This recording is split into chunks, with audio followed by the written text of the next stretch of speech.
Hello ವೀಕ್ಷಕರೇ, ಎಲ್ಲರಿಗೂ ನಮಸ್ಕಾರ. ಇವತ್ತಿನ ವಿಡಿಯೋದಲ್ಲಿ ಲಕ್ಷ್ಮಿಗೆ ಪ್ರಿಯವಾದ ಸ್ವೀಟ್ ಪೊಂಗಲನ್ನು ಮಾಡ್ಕೊಂಬರೋಣವಾ. 1 ಬೌಲ್ ಅಕ್ಕಿ ಹಾಗೆ 1 ಬೌಲ್ ಹೆಸರುಬೇಳೆ ತೊಗೊಂಡಿದ್ದೀನಿ. ಹೆಸರುಬೇಳೆ ಮತ್ತು ಅಕ್ಕಿನ ಸ್ವಲ್ಪ ತುಪ್ಪದ ಜೊತೆಗೆ ಚೆನ್ನಾಗಿ ಫ್ರೈ ಮಾಡ್ಕೊಳ್ಳೋಣ. ಮೊದಲಿಗೆ ಹೆಸರುಬೇಳೆ ಹಾಕ್ಕೊಂಡಿದ್ದೀನಿ. ಹೆಸರುಬೇಳೆ ಸ್ವಲ್ಪ ಕೆಂಪು ಬಣ್ಣದ ಬರೋವರೆಗೂ ನಾವು ಇದನ್ನು ಸಿಮ್ಮಲ್ಲೇ ಫ್ರೈ ಮಾಡ್ಕೊಬೇಕು. ತುಪ್ಪ ಹಾಕಿ ನಾವು ಹೆಸರುಬೇಳೆನ ಫ್ರೈ ಮಾಡ್ಕೊಳ್ಳೋದ್ರಿಂದ ಸ್ವೀಟ್ ಪೊಂಗಲ್ ತುಂಬ ಚೆನ್ನಾಗಿ ಬರುತ್ತೆ. ಹೆಸರುಬೇಳೆ ಅರ್ಧ ಫ್ರೈ ಆಗಿದೆ. ಈಗ ಅಕ್ಕಿ ಹಾಕಿ ಅಕ್ಕಿ ಕೂಡ ಫ್ರೈ ಮಾಡಿ ಇದನ್ನೆಲ್ಲವನ್ನು ಒಂದು ತಟ್ಟೆಗೆ ಹಾಕ್ಕೊಳ್ಳೋಣ. ನೋಡಿ, ಈ ಥರ ಕಲರ್ ಚೇಂಜ್ ಆಗಬೇಕು. ಈಗ ಒಂದು ಕಡಾಯಿ ಇಟ್ಕೊಂಡಿದ್ದೀನಿ. ನೀರು ಚೆನ್ನಾಗಿ ಕಾದಿದೆ. ಈ ಟೈಮಲ್ಲಿ ನಾನು ಹೆಸರುಬೇಳೆ ಮತ್ತು ಅಕ್ಕಿನ ಹಾಕ್ಕೊಳ್ಳೋಣ. ಇದನ್ನು ಕುಕ್ಕರಲ್ಲಿ ಹಾಕ್ಕೊಳ್ಳಲ್ಲ, ಹಾಗೆ ಡೈರೆಕ್ಟಾಗಿ ನಾನು ಬೇಯಿಸ್ಕೊತೀನಿ. ಸ್ವೀಟ್ ಪೊಂಗಲ್ ಆಗಿರ್ಬೋದು, ಖಾರ ಪೊಂಗಲ್ ಆಗಿರ್ಬೋದು, ಹೀಗೆ ಒಂದು ಪಾತ್ರೆಯಲ್ಲಿ ಬೇಯಿಸಿ ಮಾಡೋದ್ರಿಂದ ತುಂಬ ರುಚಿ ಕೊಡುತ್ತೆ.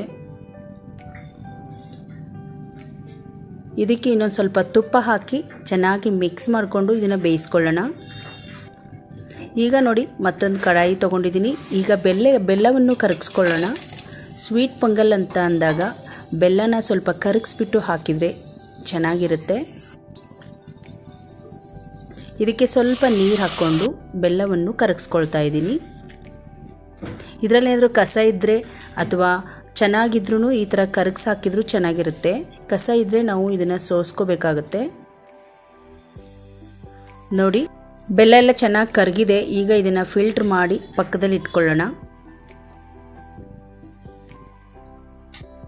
ಈಗ ನೋಡಿ, ಹೆಸರುಬೇಳೆ ಮತ್ತು ಅಕ್ಕಿ ಚೆನ್ನಾಗಿ ಬೇಯ್ತಾ ಇದೆ. ನಾವಿದು ಪ್ರಸಾದವಾಗಿ ಮಾಡೋದ್ರಿಂದ ನಾನಿಲ್ಲಿ ಗಟ್ಟಿ ಹಾಲು 1 ಗ್ಲಾಸ್ ಹಾಕ್ಕೊಳ್ತೀನಿ. ಹಾಲು ಹಾಕ್ಕೊಳ್ಳೋದ್ರಿಂದ ತುಂಬ ಚೆನ್ನಾಗಿರುತ್ತೆ ಪ್ರಸಾದ. ನಂತರ ಈ ನೀರು ಸ್ವಲ್ಪ ಇಂಗೋಗೋವರೆಗೂ ಚೆನ್ನಾಗಿ ಮಿಕ್ಸ್ ಮಾಡ್ಕೊಳ್ಳೋಣ.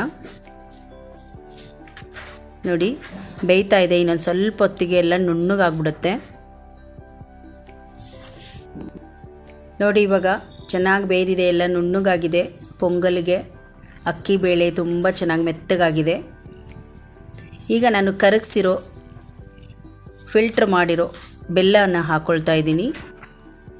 ಹಾಗೆ ಡೈರೆಕ್ಟು ಹಾಕೋಬೋದು. ಈ ಥರ ಹಾಕೋದ್ರಿಂದ ಚೆನ್ನಾಗಾಗುತ್ತೆ ಪೊಂಗಲ್ಲು. ನೋಡಿ, ಚೆನ್ನಾಗಿ ಮಿಕ್ಸ್ ಮಾಡ್ಕೊಳ್ಳೋಣ. ಮೇನಾಗಿ ರುಚಿ ಕೊಡೋದೆ ನಮ್ಮ ಪೊಂಗಲ್ಗೆ ಇದು. ಈಗ 1-2ರಿಂದ 3 ಚಮಚದಷ್ಟು ತುಪ್ಪ ಹಾಕಿದ್ದೀನಿ. ತುಪ್ಪ ಚೆನ್ನಾಗಿ ಕಾದ್ಮೇಲೆ ಈಗ ಗೋಡಂಬಿ ದ್ರಾಕ್ಷಿಯನ್ನು ಹಾಕ್ಕೊಳ್ತಾ ಇದ್ದೀನಿ. ಚೆನ್ನಾಗಿ ಮಿಕ್ಸ್ ಮಾಡ್ಕೊಳ್ಳೋಣ. ಬೇಕಿದ್ರೆ ಒಣ ಕೊಬ್ಬರಿ ಕೂಡ ತುರಿನ ಹಾಕೋಬೋದು, ಚೆನ್ನಾಗಿರುತ್ತೆ. ಈಗ 1-2ರಿಂದ 3 ಏಲಕ್ಕಿನ ಸ್ವಲ್ಪ ತರಿಯಾಗಿ ಜಜ್ಜಿಬಿಟ್ಟು ಹಾಕ್ಕೊಳ್ತಾ ಇದ್ದೀನಿ. ನೋಡಿ, ಗೋಡಂಬಿ ದ್ರಾಕ್ಷಿ ಏಲಕ್ಕಿ ಚೆನ್ನಾಗಿ ಫ್ರೈ ಆಗಿದೆ. ಈಗ ಇದೆಲ್ಲವನ್ನು ಪೊಂಗಲ್ಗೆ ಹಾಕ್ಕೊಳ್ಳೋಣ. ನೋಡಿ, ಪೊಂಗಲ್ ಹದವಾಗಿ ರೆಡಿಯಾಗಿದೆ. ಬಿಸಿ ಬಿಸಿ ತುಪ್ಪ ಗೋಡಂಬಿ ದ್ರಾಕ್ಷಿ ಮೇಲೆ ಹಾಕ್ಕೊಳ್ತಾ ಇದ್ದೀನಿ. ನೋಡಿದ್ರಲ್ಲ ಸ್ನೇಹಿತರೆ, ವರಮಹಾಲಕ್ಷ್ಮಿ ಬರ್ತಾ ಇದೆ.